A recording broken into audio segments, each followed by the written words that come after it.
आज का जो अपना टॉपिक है वो है डाल्टन एटॉमिक थ्योरी।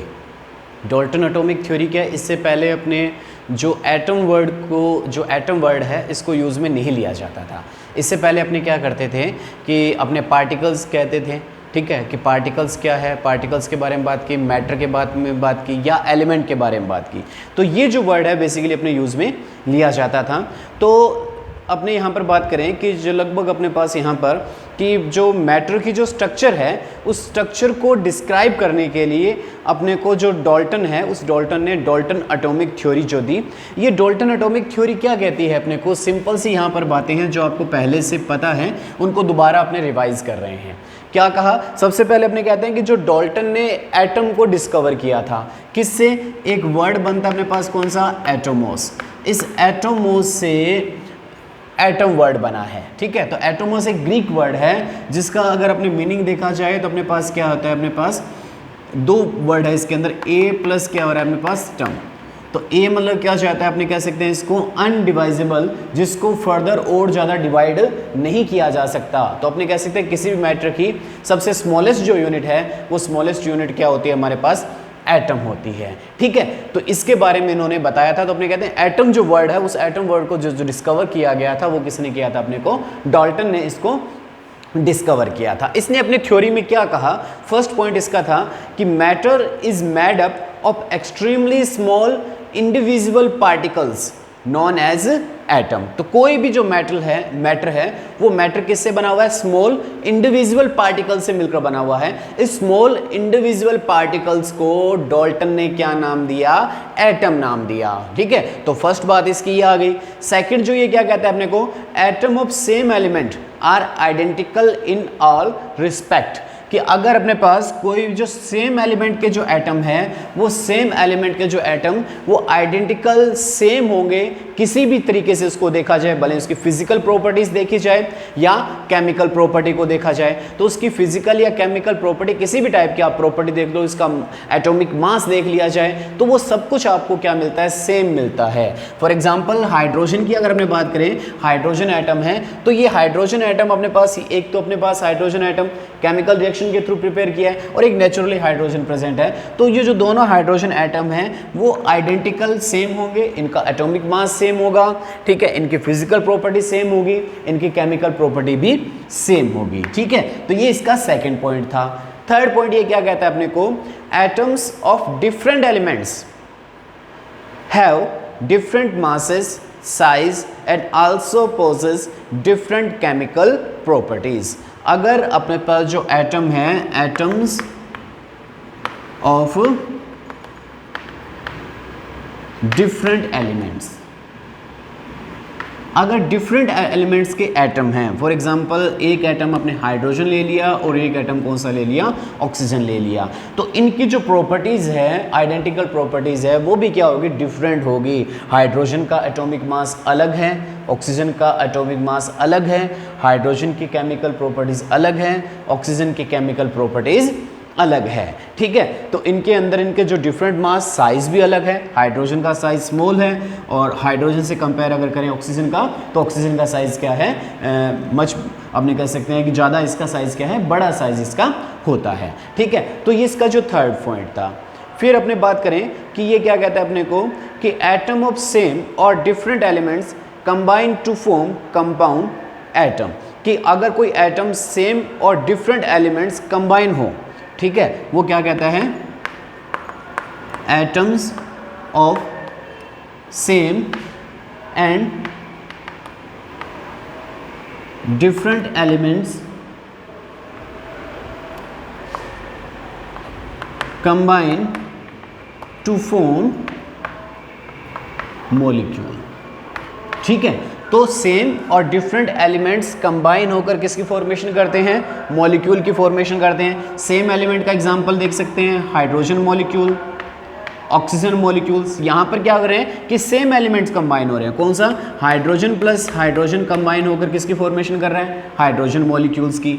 इसी तरह से oxygen plus oxygen atom combine होकर किसकी फॉर्मेशन कर रहे हैं? ऑक्सीजन मॉलिक्यूल्स की फॉर्मेशन कर रहे हैं। सेकंड इसने कहा कि डिफरेंट एटम, तो डिफरेंट एटम का एग्जांपल लिया कि 2 hydrogen atom and 1 oxygen atom combine होकर किसकी फॉर्मेशन कर देंगे? वाटर मॉलिक्यूल की फॉर्मेशन कर देंगे। ठीक है, तो यहाँ पर इसका जो फोर्थ पॉइंट था वो फोर्थ पॉइंट था कि एटम्स ऑफ सेम और different elements combine to form compound atoms. ठीक है, उस कंपाउंड एटम को अपने क्या नाम देते हैं? मॉलिक्यूल्स नाम देते हैं। ठीक है, नेक्स्ट इसके जो बात आई इसमें वो कह रहा है कि when atoms combine one another to form molecules they do so in simple whole number ratio, कि जब भी कोई एटम कंबाइन होते हैं उनके कंबाइन होने का जो रेशो रहता है वो कैसा रहता है?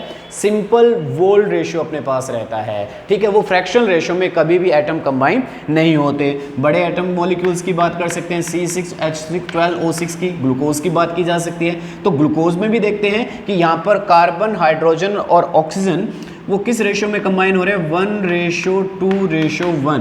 तो ये 1:2 जो 1 है वो सिंपल वोल रेशो आपके पास है। तो जब भी कोई एलिमेंट्स या एटम कंबाइन होते हैं तो वो किस में कंबाइन होते हैं? सिंपल वोल रेशो में ही कंबाइन होते हैं। ठीक है, तो सिंपल वोल रेशो में एटम्स क्या होते हैं? हमेशा कंबाइन होते हैं। ठीक है, तो ये इसका हमारे पास जो नेक्स्ट पॉइंट था। इसके बाद में और उसने जो अपनी थ्योरी में क्या कहा अपने को, नेक्स्ट जो इसमें कहता है वो पॉइंट अपने को कि एटम्स ऑफ 2 एलिमेंट्स में combine in different ratio two form more than 1 compound. For example अपने पास यहाँ पर कहा कि जो एलिमेंट्स है, 2 एटम के एलिमेंट्स वो अगर कंबाइन डिफरेंट रेशो में अगर कंबाइन हो रहे हैं तो डिफरेंट रेशो में जब कंबाइन होंगे तो वो कंबाइन भी कैसे में होंगे? 2 डिफरेंट टाइप के कंपाउंड की फॉर्मेशन करेंगे। यहाँ पर एग्जांपल है किसका? कार्बन और ऑक्सीजन का बात करें तो कार्बन और ऑक्सीजन एक तो बना लेगा कार्बन मोनोऑक्साइड और एक क्या बना लेगा? Carbon dioxide. तो कार्बन मोनोऑक्साइड में कार्बन और ऑक्सीजन का जो रेशो रहता है वो 3:4 बाय मास रेशो की बात कर रहा हूँ मैं, और कार्बन डाइऑक्साइड में जो रेशो रहता है वो क्या रहता है? 3:8 रहता है। तो यहाँ पर क्या हुआ कि 2 एटम्स अगर 2 एलिमेंट्स कंबाइन होकर डिफरेंट रेशियो में अगर कंबाइन हो रहे हैं तो डिफरेंट रेशियो में कंबाइन जब होंगे तो डिफरेंट रेशियो में कंबाइन होकर डिफरेंट मॉलिक्यूल की फॉर्मेशन करते हैं। सेम रेशियो में अगर कंबाइन होते हैं सेम मॉलिक्यूल की फॉर्मेशन करेंगे, लेकिन अगर डिफरेंट रेशियो में कंबाइन होंगे तो डिफरेंट मॉलिक्यूल्स की फॉर्मेशन करेंगे। अपने जो लॉ केमिकल कंबाइनिंग जो लॉ किया तो उसमें मल्टीपल जो अपने लॉ था उस मल्टीपल लॉ के अंदर अपने ये चीज़ अपने यहाँ पर क्लियर कर दी थी। ठीक है, फिर नेक्स्ट जो बात कह रहे हैं कि an atom is the smaller particle that takes parts in a chemical reaction. ठीक है, नेक्स्ट इसमें कहा कि जो एटम है वो एक स्मॉल पार्टिकल्स है, बट किसी भी केमिकल रिएक्शन में जो पार्टिसिपेट करता है वो पार्टिसिपेट कौन करता है? एटम पार्टिसिपेट करता है। लेकिन किसी भी केमिकल रिएक्शन को किस फॉर्म में लिखा जाता है? मॉलिक्यूल की फॉर्म में लिखा जाता है। लिखा उसको मॉलिक्यूल की फॉर्म में जाता है, बट उन मॉलिक्यूल्स में जब वो केमिकली कंबाइन होंगे तो केमिकली कंबाइन कौन होंगे? वहां पर एटम कंबाइन होंगे। ठीक है, यहां पर एग्जांपल है इस चीज का। आपने कहा कि 2H2 + O2 मिलकर किसकी फॉर्मेशन कर रहे हैं? वाटर मॉलिक्यूल की फॉर्मेशन कर रहे हैं। तो यहाँ पर हाइड्रोजन के 2 मॉलिक्यूल्स, ऑक्सीजन का 1 मॉलिक्यूल कंबाइन होकर किसकी फॉर्मेशन कर रहे हैं? वाटर के 2 मॉलिक्यूल्स की फॉर्मेशन कर रहे हैं। तो यहाँ पर इस रिएक्शन को रिप्रेजेंट किस फॉर्म में किया जा रहा है? मॉलिक्यूलर फॉर्म में रिप्रेजेंट किया जा रहा है। बट एक्चुअल में जब यहाँ पर वाटर मॉलिक्यूल जब बनेगा तो अपने इसको ऐसे भी लिख सकते हैं H2 + O2, तो ये मिलकर क्या बना जाएगा? वाटर का 1 मॉलिक्यूल बना देगा। ठीक है, तो यहाँ पर भी मैंने उसको किस रूप फॉर्म में रिप्रेजेंट किया है? मॉलिक्यूल फॉर्म में रिप्रेजेंट किया है। बट रिएक्शन में जो पार्टिसिपेट करते हैं वो पार्टिसिपेट कौन करते हैं? हमारे पास एटम पार्टिसिपेट करते हैं कि हाइड्रोजन के 2 एटम, ऑक्सीजन का 1 एटम कंबाइन होकर किसके फॉर्मेशन कर देते हैं? वाटर का 1 मॉलिक्यूल बना देते हैं। तो रिएक्शन में हमेशा रिएक्शन को किस फॉर्म में लिखा जाएगा? मॉलिक्यूलर फॉर्म में लिखा जाएगा। बट जो रिएक्शन में जो पार्टिसिपेट करेंगे वो रिएक्शन में पार्टिसिपेट हमेशा कौन करते हैं? एटम पार्टिसिपेट करते हैं। इससे पहले जो अपने यहाँ पर जो एवोगाड्रो हाइपोथेसिस थी उस एवोगाड्रो हाइपोथेसिस के अंदर ये चीज़ अपने क्या की थी? क्लियर की थी। ठीक है, इसके बाद में अपने पास क्या है? नेक्स्ट जो पॉइंट है वो कह रहे हैं कि an atom can neither be created nor destroyed. किसी भी केमिकल रिएक्शन में अपने किसी भी एटम को क्रिएट नहीं कर सकते, ना ही उसको डिस्ट्रॉय कर सकते। यहाँ पर हाइड्रोजन और ऑक्सीजन ने रिएक्शन की है, तो रिएक्शन में जो से अपने पास जो मॉलिक्यूल्स जो बन रहा है उस मॉलिक्यूल में भी हाइड्रोजन और ऑक्सीजन ही प्रेजेंट है।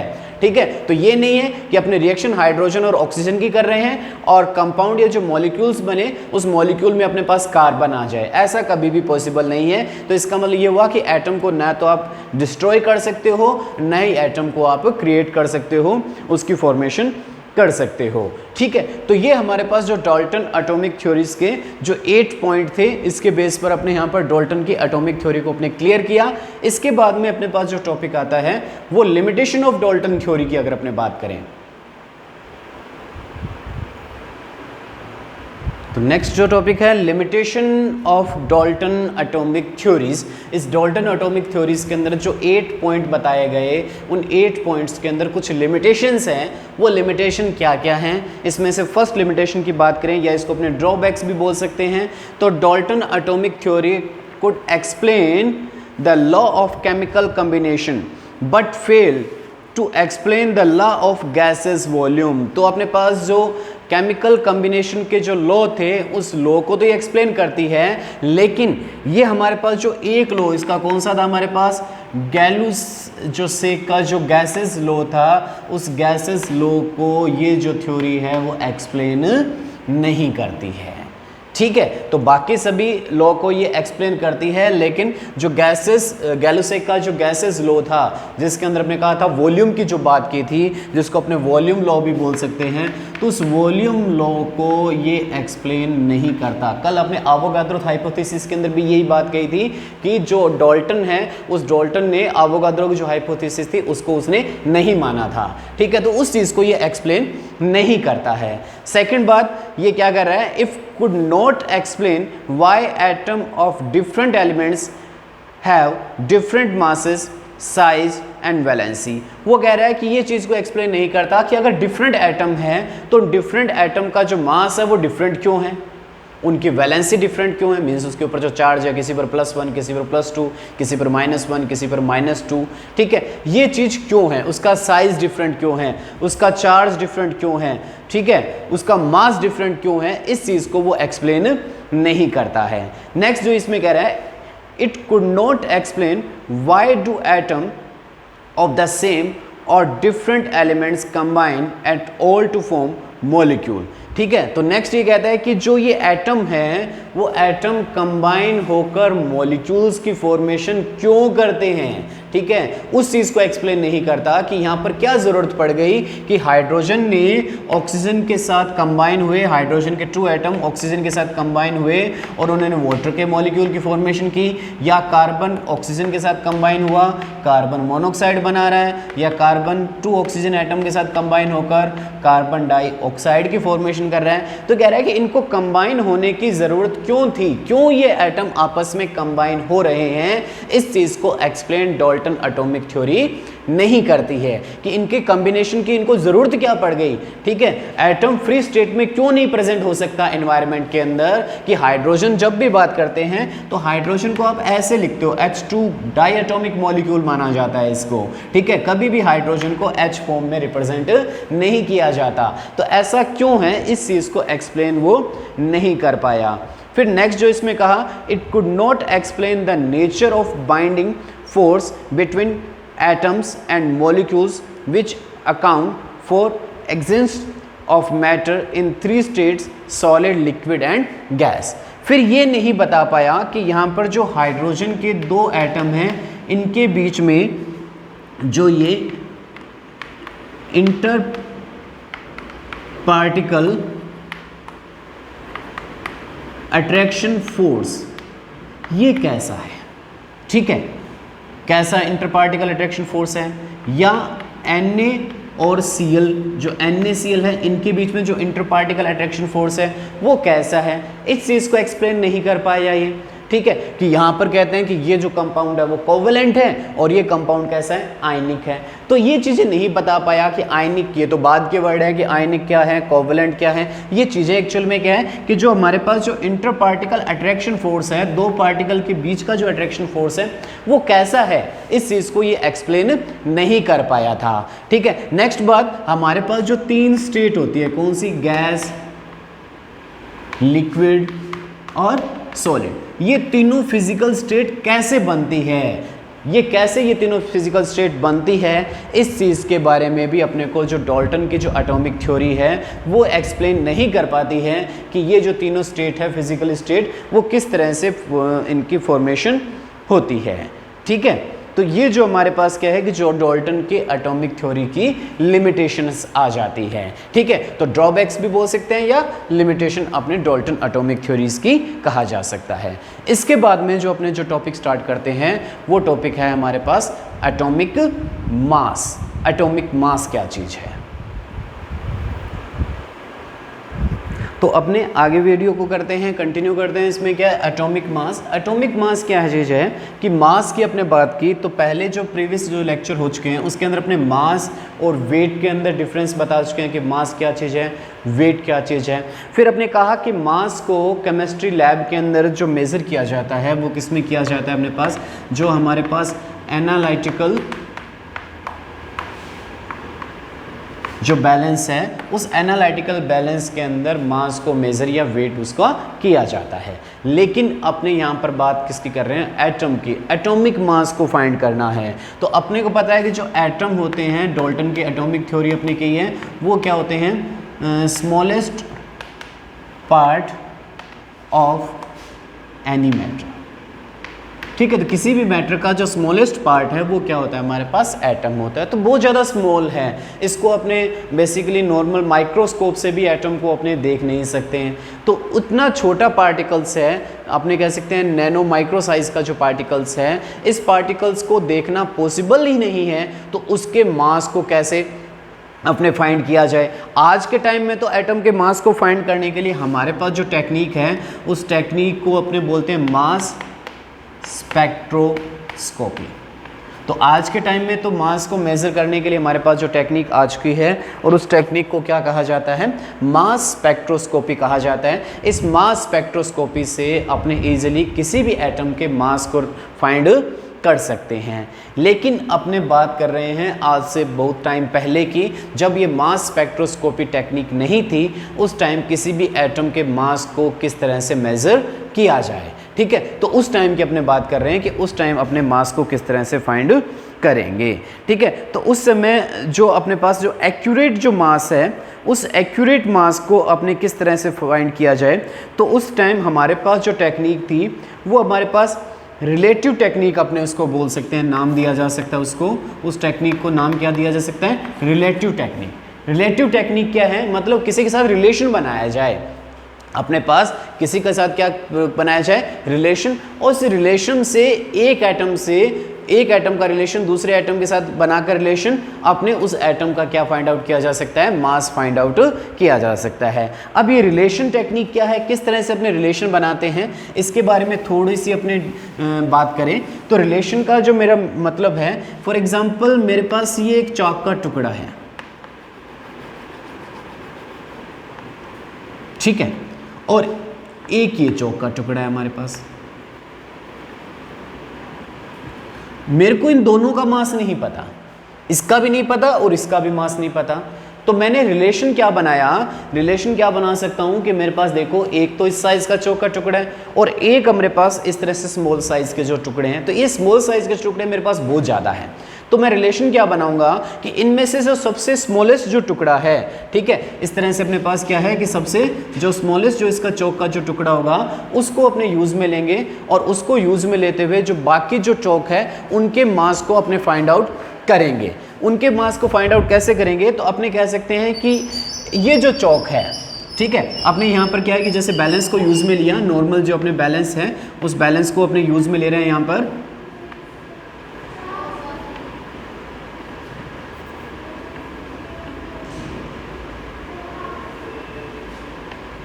ठीक है। तो नॉर्मल बैलेंस लिया मैंने, ये वाला जो चौक का टुकड़ा है वो यहाँ डाला और इस वाले चौक के टुकड़े को यहाँ डाल दिया।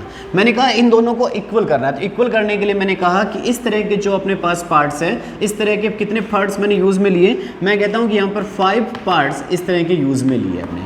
तो अपने कह सकते हैं कि ये वाला जो चौक है इस चौक से अगर कंपेयर करें तो वो कितना ज़्यादा हैवी है, 5 पार्ट्स ज़्यादा हैवी है। तो आपने कंपेयर कर लिया।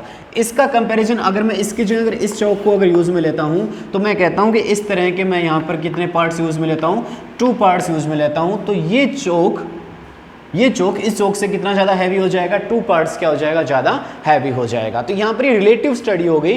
तो रिलेटिव स्टडी को यूज़ में लेते हुए अपने एटम के एटॉमिक मास को फाइंड आउट किया गया। क्यों किया गया? क्योंकि अपने पास यहाँ पर दिक्कत ये थी कि अपने को एटम का जो मास था वो पता नहीं था और उस टाइम तक अपने पास कोई ऐसी टेक्निक नहीं थी जिस टेक्निक से अपने एटम के मास को फाइंड आउट किया जाए। तो उस समय रिलेटिव टेक्निक को यूज़ में लिया जाता था। तो अपने माना गया कि जो हाइड्रोजन है उस हाइड्रोजन को रिलेटिव टेक्निक में अपने यूज़ में लिया गया।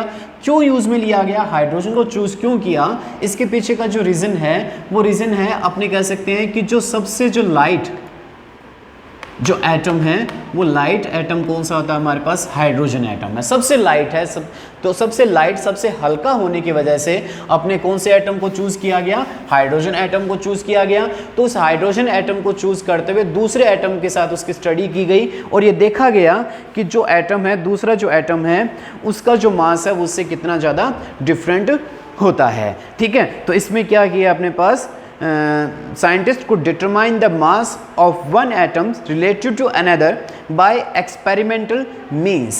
ठीक है। तो उन्होंने एक एटम का जो चूज करते हुए दूसरे एटम के जो मास को अपने क्या कर लिया, इजीली उन्होंने यहाँ पर फाइंड आउट करने के लिए इसको यूज़ में लिया गया। तो हाइड्रोजन एटम को चूज़ किया गया, लेकिन बाद में इस हाइड्रोजन एटम को चूज़ अपने हटा लिया गया, इसको अपने चूज़ नहीं किया गया। इस हाइड्रोजन का जो इन्होंने जो मास माना सबसे लाइटेस्ट जो एटम है, तो इस हाइड्रोजन एटम का उन्होंने जो मास जो माना गया वो कितना माना गया, इन्होंने 1। इस 1 की कोई यूनिट नहीं देगी। इसमें जो 1 है वो 1 क्या हमारे पास विदाउट एनी यूनिट है। 1 कैसा है हमारे पास यहाँ पर, विदाउट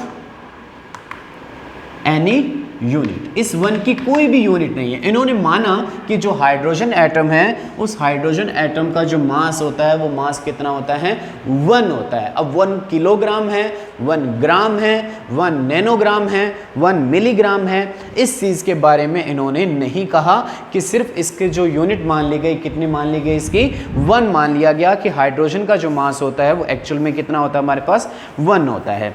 तो इससे रिलेशन करते हुए अपने दूसरे एलिमेंट्स का मास फाइंड आउट किया गया। लेकिन प्रेजेंट टाइम में एटॉमिक मास को फाइंड आउट करने के लिए आज जो सिस्टम में जो यूज़ में लिया जाता है वो क्या यूज़ में लिया जाता है, कार्बन 12 को यूज़ में लिया जाता है। ठीक है। तो आज के टाइम में हाइड्रोजन को एटॉमिक मास का जो बेस ने मानकर अपने किसको मानते हैं, कार्बन 12 को मानते हैं। तो कार्बन 12 क्या चीज़ है, one of the isotope of carbon. ठीक है। कार्बन 12 क्या चीज़ है अपने पास, ये कह सकते हैं आइसोटोप ऑफ कार्बन। ठीक है। बेसिकली जो कार्बन है, इस आइसोटोप कार्बन 12 को किस फॉर्म में रिप्रेजेंट किया जाता है, कार्बन 12 इस फॉर्म में लिखा जाता है इसको। कार्बन के बेसिकली 3 आइसोटोप अपने पास होते हैं, कार्बन 12, कार्बन 13 और कार्बन 14। तो इन तीनों आइसोटोप्स में से जो अपने मास एटॉमिक मास को फाइंड आउट करने के लिए कौन से कार्बन को यूज़ में लिया जाता है, कार्बन 12 को यूज़ में लिया जाता है। तो इस टेक्निक को भी अपने क्या नाम देते हैं, कार्बन 12 टेक्निक इसको नाम में दे दिया जाता है। क्लियर होगी चीज़ अपने पास। तो ये अपने पास आज के टाइम में जो एटॉमिक मास को फाइंड आउट करने के लिए कौन से कार्बन को किसको यूज़ में लिया जाता है, कार्बन 12 को यूज़ में लिया जाता है। तो आज की टेक्निक के अंदर जो अपने पास जो टेक्निक है, कौन सी टेक्निक है, कार्बन 12 जो टेक्निक है, इस कार्बन 12 टेक्निक के अंदर मास को रिप्रेजेंट किस फॉर्म में किया जा सकता है, इसको एक्सप्लेन किया कैसे किया जा सकता है, mass exactly equal to 1/12 mass of isotope of carbon 12 atom. कि आज के टाइम में जो मास को कैसे फाइंड आउट किया जाता है, कि मैंने कहा कि यहाँ पर ये कार्बन का एक एटम है। ठीक है। इस कार्बन का एक कौन सा कार्बन लिया गया अपने पास, C12 कार्बन लिया गया है। इस C12 कार्बन को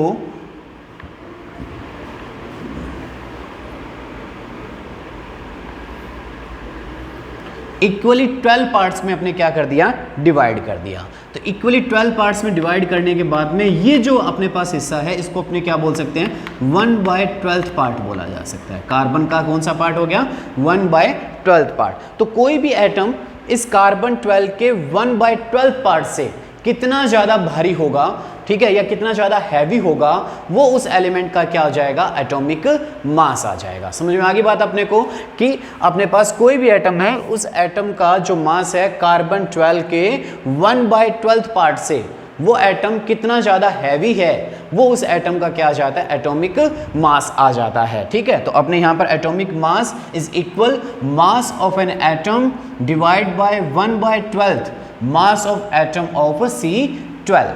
ठीक है, तो अपने यहाँ पर C12 को जो मास सिस्टम के अंदर यूज में लिया गया। अब इसका 1/12 पार्ट क्यों किया गया, इसके पीछे रीजन ये है क्योंकि अपने पास बात कर सकते हैं कि कार्बन जो 12 है, इस कार्बन 12 का जो मास है वो अपने पास होता है 12.011 इसका जो मास है।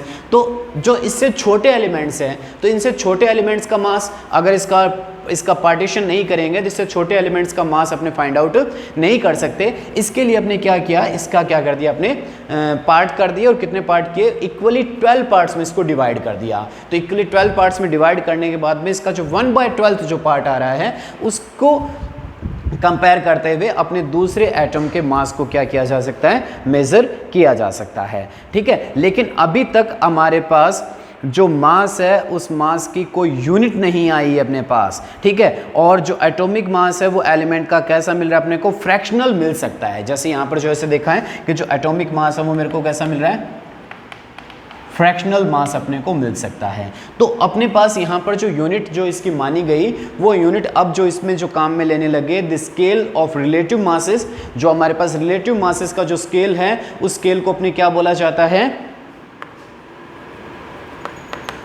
रिलेटिव जो मासेस स्केल है, इस स्केल की जो यूनिट है अपने पास क्या मानी गई, एटॉमिक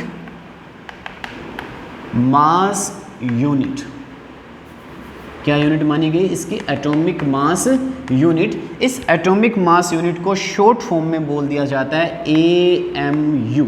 क्या बोल दिया जाए इसको, AMU, एटॉमिक मास यूनिट। तो इट मीन्स जैसे मैंने ये जो कार्बन का जो रिजल्ट लिखा है, कार्बन का जो रिजल्ट मैंने कितना लिख दिया, 12.011 AMU। ठीक है, तो ये AMU क्या हो गया हमारे पास, एटॉमिक मास यूनिट हमारे पास आ गया। ठीक है, तो ये जो 1 AMU है वो एक्चुअल में होता कितना है, तो इसकी वैल्यू देखी जाए, इसको ग्राम में अगर कन्वर्ट किया जाए तो ग्राम में कितना होता है, आपने कहा कि 1 AMU जो है वो इक्वल है 1.66 × 10⁻⁻24 ग्राम के। ये 1 AMU की वैल्यू होती है। 1 AMU किसके इक्वल है, 1.66 × -24 ग्राम के इक्वल आता है। तो इसे अपने ग्राम इक्वलेंट ऑफ AMU भी बोला जा सकता है। ठीक है, लेकिन आज के टाइम में कर दिया इसको और भी ज़्यादा स्मॉल कर दिया गया, और भी ज़्यादा स्मॉल करते हुए इसको जो बोला जाता है AMU जो वर्ड है, उस AMU वर्ड को भी अपने यहाँ से रिमूव कर दिया गया है और इस AMU वर्ड के जो अपने यूज़ में लेने लगे कि आज अगर मैं मास रिप्रेजेंट करना है कार्बन का तो मैं बोलूँगा 12.011 U। ये U क्या चीज़ है मेरे पास, इसको बोला जाता है यूनिफाइड मास।